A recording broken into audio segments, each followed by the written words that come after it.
absen 15, nomor induk mahasiswa 122-051-93-108. Saya Nur Laini Syaidah, NIM 12205193100. Nama saya Nur Holida, NIM 12205193098.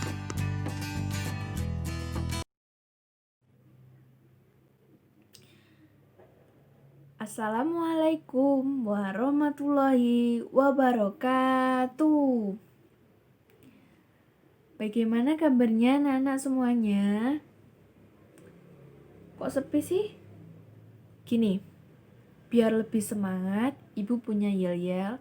Nanti kalau ibu tanya bagaimana kabarnya anak-anak semuanya, kalian jawab, alhamdulillah, sehat, luar biasa. Gitu ya. Oke. Bagaimana kabarnya anak-anak semuanya? Alhamdulillah, sehat, luar biasa.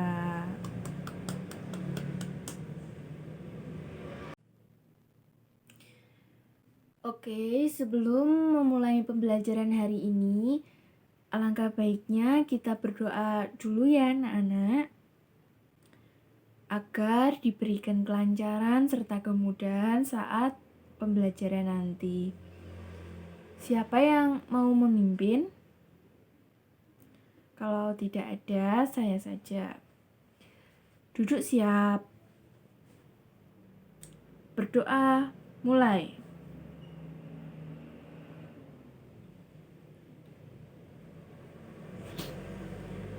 Berdoa selesai. Hari ini apa ada yang izin tidak masuk atau bolos, sakit atau kemana? Tidak ada ya. Semuanya masuk, semuanya sehat, alhamdulillah. Oke, sekarang kita masuk ke materi ya.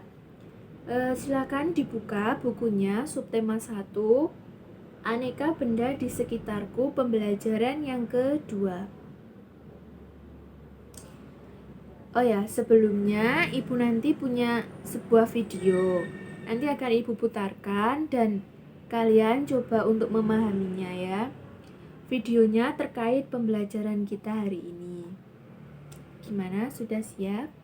Kalau sudah siap, ibu bisa putarkan sekarang. Oh, sudah ya. Baik. Silakan disimak video berikut ini. Benda terbuat dari berbagai bahan dasar. Mari kita pelajari bahan pembentuk benda. Benda terbuat dari kayu. Sebutkan bahan untuk membuat pensil. Pensil terbuat dari kayu. Di sekitarmu banyak sekali benda yang terbuat dari kayu. Beberapa di antaranya adalah meja, kursi, dan lemari. Kayu juga digunakan untuk membuat benda kerajinan, misalnya patung dan figura. Kayu adalah bagian dari pohon. Untuk memperoleh kayu, kita harus menebang pohon, kemudian mengambil bagian batang untuk diolah menjadi berbagai macam benda. Perubahan dari batang kayu menjadi benda-benda tersebut melalui proses yang berbeda anak-anak. Yang pertama, batang pohon ditebang. Batang pohon yang telah ditebang disebut kayu gelondongan atau log. Kemudian, log dikirim ke pabrik atau pusat penggergajian. Pengiriman log menggunakan angkutan khusus seperti truk melalui darat atau kapal melalui sungai. Setelah itu, log dipotong-potong sesuai keperluan anak-anak. Untuk menghindari jamur dan serangga yang dapat menyerang kayu, maka kayu perlu dikeringkan. Caranya hanya dengan dijemur. Kayu dijemur sekitar 2 hingga 4 minggu. Setelah dijemur, kayu siap diolah sesuai keperluan. Kayu dapat dipilih menjadi bahan dasar benda. Mengapa? Karena kayu mempunyai banyak keunggulan. Keunggulan kayu adalah mudah dibentuk. Beberapa benda yang terbuat dari kayu jati dapat bertahan sampai puluhan bahkan ratusan tahun. Kelemahan benda berbahan kayu adalah tidak tahan api sehingga mudah terbakar. Namun, ada beberapa jenis kayu yang mudah terserang rayap atau serangga lainnya. Nah, berapa lama waktu yang dibutuhkan untuk pengiriman kayu? Kayu dijemur sekitar 2 hingga 4 minggu anak-anak.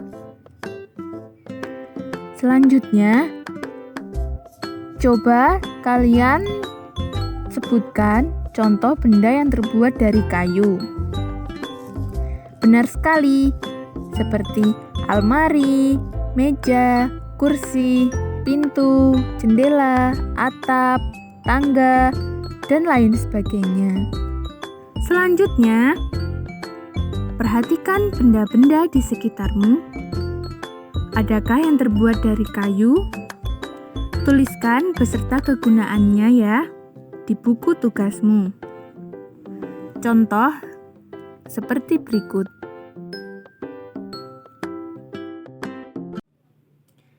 Oke, gimana? Seru ya? Seru sekali. Jadi, tadi bahan utama pembuatan pensil ini adalah kayu.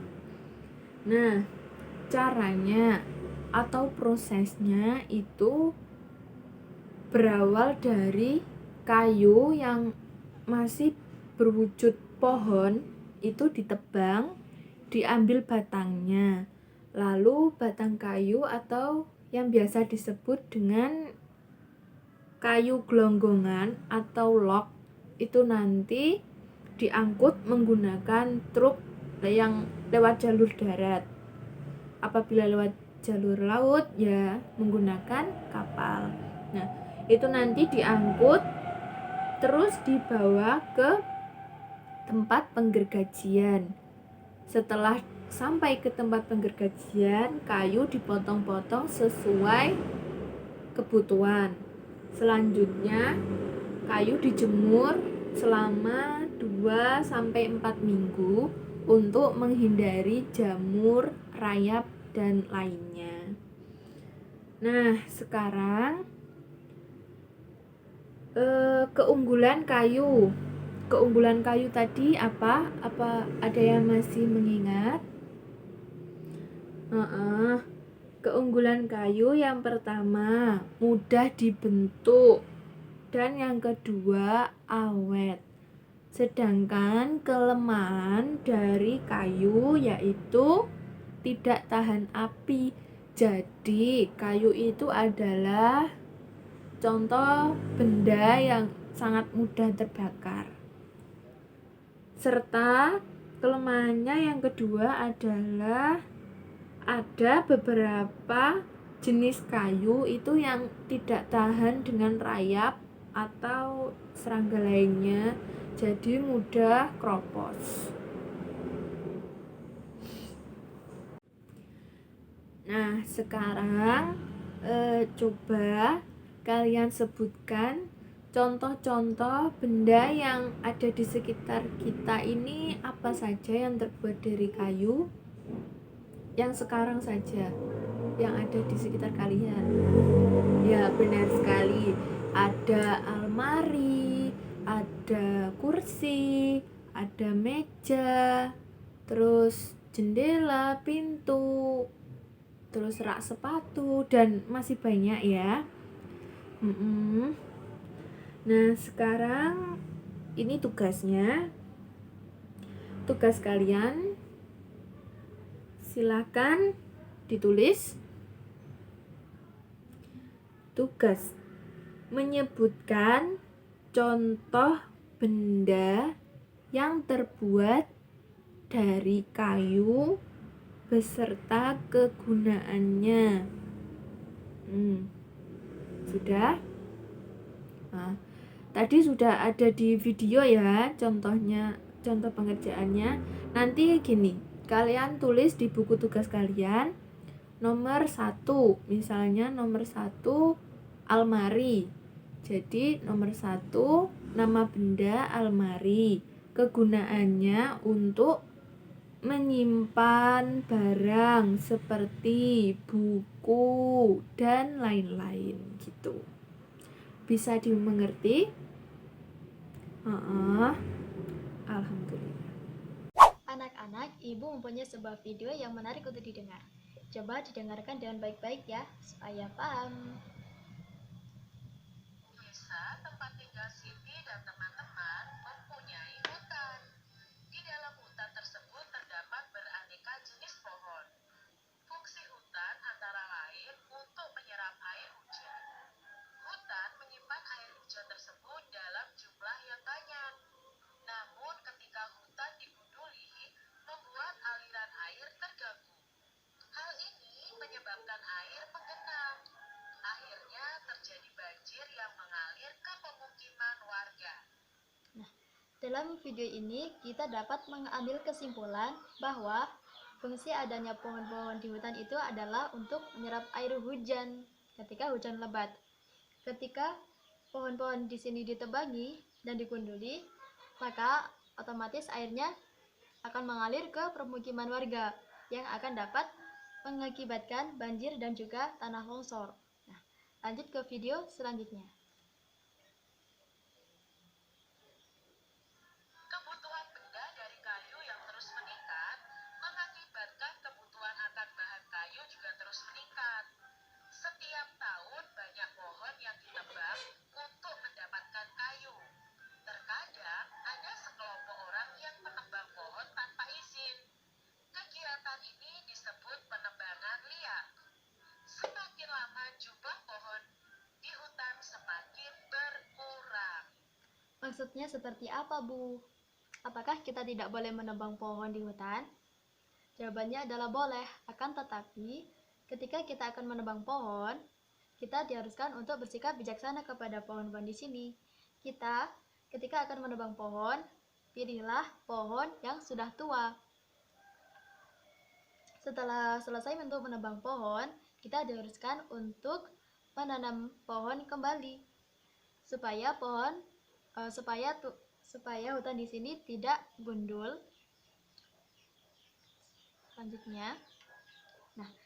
Selanjutnya kita akan bermusyawarah untuk menyelesaikan sebuah masalah-masalah tentang cerita tadi, tentang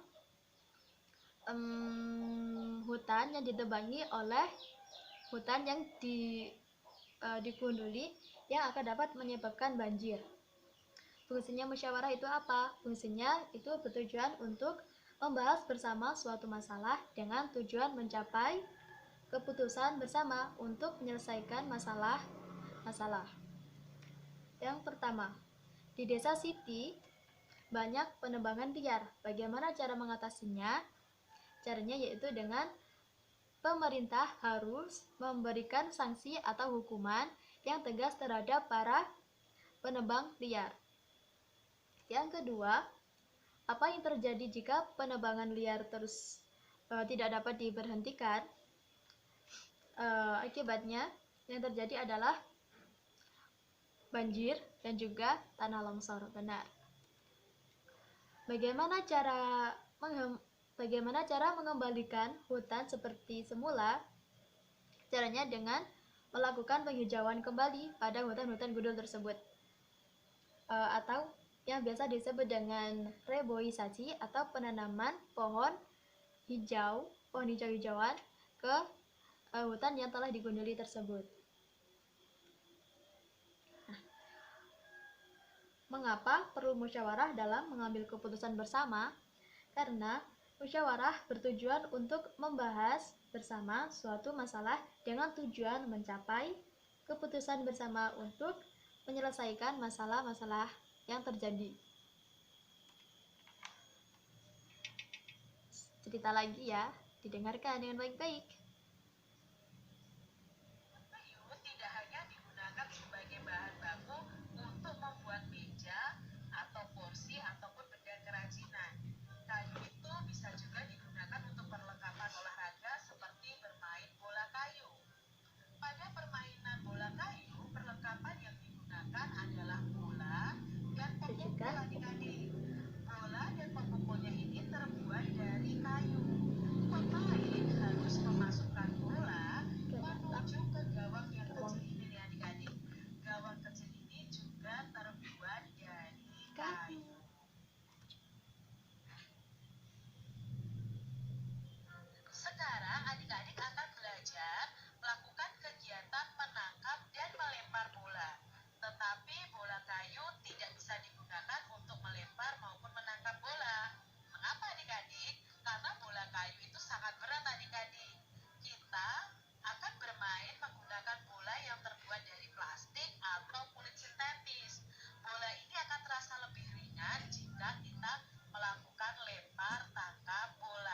Tentunya masih ingat ya, karena permainan ini sering kita temui di sekitar dan juga sering juga dilakukan di sekolah. Kertas di sekitar kita.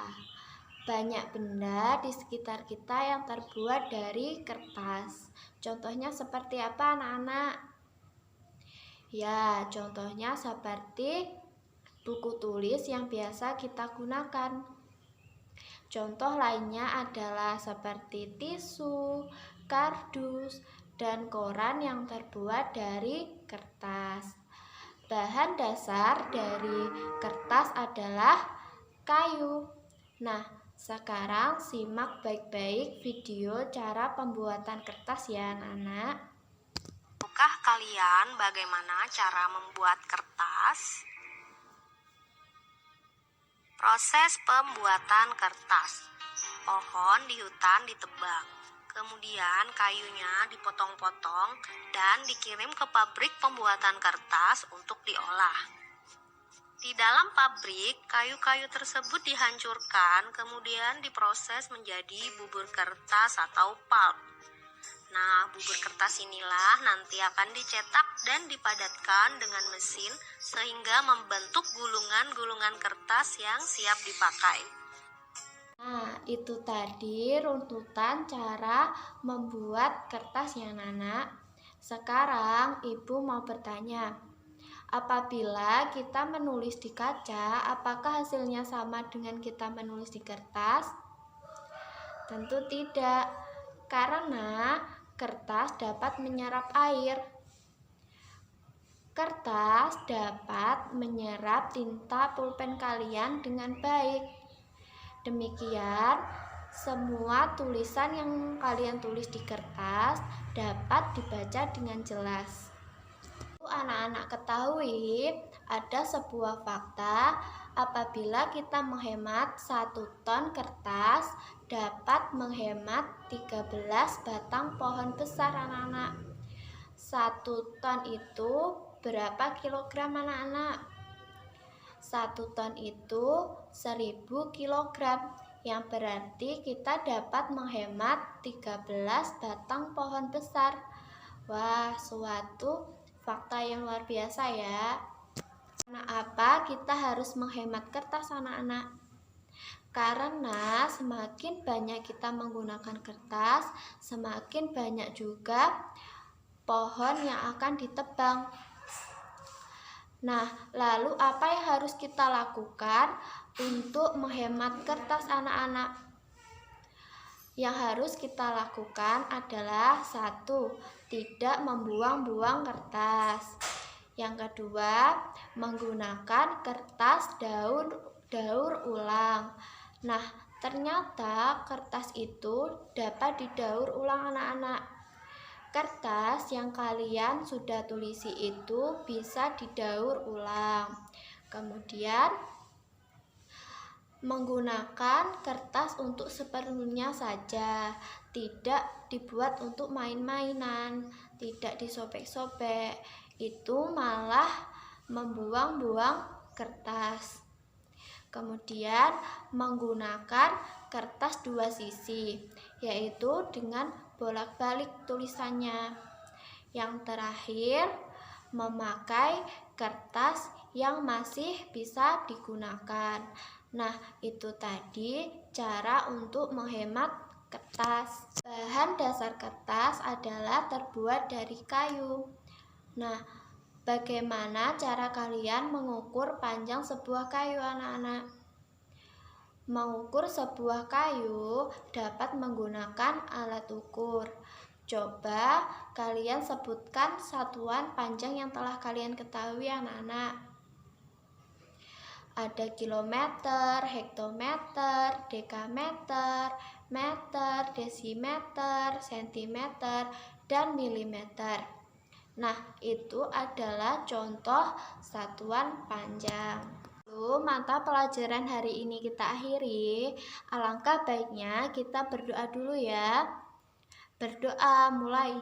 Bismillahirrahmanirrahim. Wal asri innal insana lafi khusrin illal ladzina amanu wa amilus solihati wa tawassaw bil haqqi wa tawassaw bis sabr. Rabbana atina fid dunya hasanah wa fil akhirati hasanah wa qina adzabannar. Walhamdulillahi rabbil alamin. Anak-anak, pelajaran hari ini kita akhiri sampai di sini dulu ya. Sampai bertemu minggu depan. Wassalamualaikum warahmatullahi wabarakatuh.